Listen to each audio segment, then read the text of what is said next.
నన్ను సురేష్ గారు అని అంటారు. నాకు తెలుసండి. 2 ప్రశ్నలు. మీరు సోషల్ మీడియాలో అంటే మా మీడియాలో ఉన్న వార్త ఏంటంటే, ఎవరికైనా ప్రాముఖ్యం రావాలంటే హరీష్ శంకర్కి ట్యాగ్ చేస్తే చాలు సోషల్ మీడియాలో, ఆయన పనికిరాని వాళ్ళని కూడా ప్రాముఖ్యం వచ్చేటట్టు చేస్తాడు అనేది ఒకటి. రెండో ప్రశ్న, వేదికల మీద చాలా ధైర్యంగా మాట్లాడే హరీష్ శంకరు నెగిటివ్ ఏదో రాసేస్తాడని ఒక పుకార్లు రాసే వెబ్సైట్ వ్యక్తికి ఇంటర్వ్యూ నేను ముందుగా ఇస్తాను అని చెప్పి భయపడి ఇచ్చారు ఆ మీడియా వ్యక్తికి అని. అంటే మిగతా మీడియా వాళ్ళందరూ అవసరం లేదనా మీకు? సో మిగతా మీడియా వాళ్ళు అవసరం లేదు అన్న ఆలోచన మీకు దేనికి వచ్చింది? ఆ వ్యక్తికి మీరు అంత ప్రాముఖ్యం ఇచ్చా అంటే అందరినీ ఒకేలా చూడాలి కదా మీడియా అంటే. కాదండి, ఫస్ట్ ఆఫ్ ఆల్ ఎవరినన్నా ఫేమస్ అవ్వాలనుకుంటే హరీష్ని ట్యాగ్ చేస్తే చాలు అనేది మీ అభిప్రాయం, నా అభిప్రాయం కాదు. అంటే పనికిరాని వాళ్ళు అదే సార్, అది మీ అభిప్రాయం, నా అభిప్రాయం కాదు. ఓకే, సో మీ అభిప్రాయానికి నేను సమాధానం చెప్పలేను. సెకండ్ థింగ్ ఏంటి, ఎవడో ఏదో రాస్తే భయపడతారని చెప్పి మీరు ఎందుకు రాస్తున్నారు? భయపడేవాడు అసలు ట్విట్టర్లోనే ఉండడు. రేపొద్దున మీరు కనుక అతనిలాగా రాస్తే అంతకు 100 రెట్లు మిమ్మల్ని కూడా అలాగే నేను మాట్లాడతాను, అలాగే రిప్లై ఉంటుంది. అంటే అలాగే ఇంటర్వ్యూ కూడా ముందిస్తారా? ఇంటర్వ్యూ ముందు వెనక లేదండి.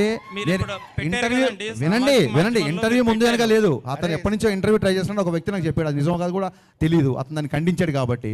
సో అయితే ఈసారి అతనితోనే మొదలు పెడతాం, చాలా క్యాజువల్గా తప్ప వీళ్ళు మిగతా వాళ్ళ లిస్టు రాయండి, సురేష్ గారి పేరు కొట్టేయండి, ముందు ఈయన పేరు పై తీసాడు అలా మీకు ఓపిక ఉంటే దీన్ని బయటికి వెళ్ళగానే ఇంటర్వ్యూ ఇస్తాం మీకు. హరీష్ గారు ఎక్కడ?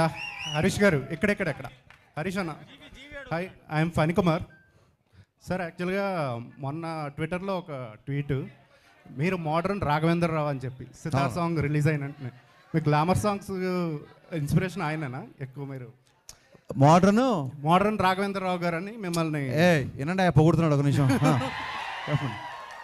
మిమ్మల్ని మోడర్న్ రాఘవేంద్రరావు గారు అని చెప్పేసి ఒక నాకు వినిపించిందండి. మీరు 2-3 సార్లు అంటే బాగుంటుందని ఊరికి అన్నాను. థ్యాంక్ యూ అండి. యా, అంటే రాఘవేంద్రరావు గారు లెజెండ్ కదా, ఆయన్ని అనుకరించడం అంత ఈజీ కాదు, బట్ అలాంటి కాంప్లిమెంట్ అంతే, దానికి ఏమో అర్థం అంత. Thank you. And one more, మీకు పురాణాల జ్ఞానం కూడా ఎక్కువ అన్న, చాలా ఎక్కువ సార్లు చూసాము. అయితే మీ నుండి కూడా కల్కి లాంటి సినిమా ఒకటి ఎక్స్పెక్ట్ చేయొచ్చా? కల్కి అని కాదండి, అంటే నాకు కల్కి is a wonder, visual wonder to me. నేను కల్కి లాంటి సినిమాని ఎప్పుడు ఆలోచించలేదు. బట్ ఏదైతే ఇతిహాస సారాంశం ఉందో, ఏదైతే పురాణ సారాంశం ఉందో, అంటే ఒక ధర్మరాజుని చూసి కానీ, ఒక కర్ణుడిని చూసి కానీ, ఒక అర్జునుడి కానీ, ఒక ద్రోణాచార్యుని కానీ, ఒక పరశురాముడి కానీ, ఈ క్వాలిటీస్ ఉండే హీరోయిజం అంటూ డెఫినెట్గా చూపిద్దాం అన్నది నాకు.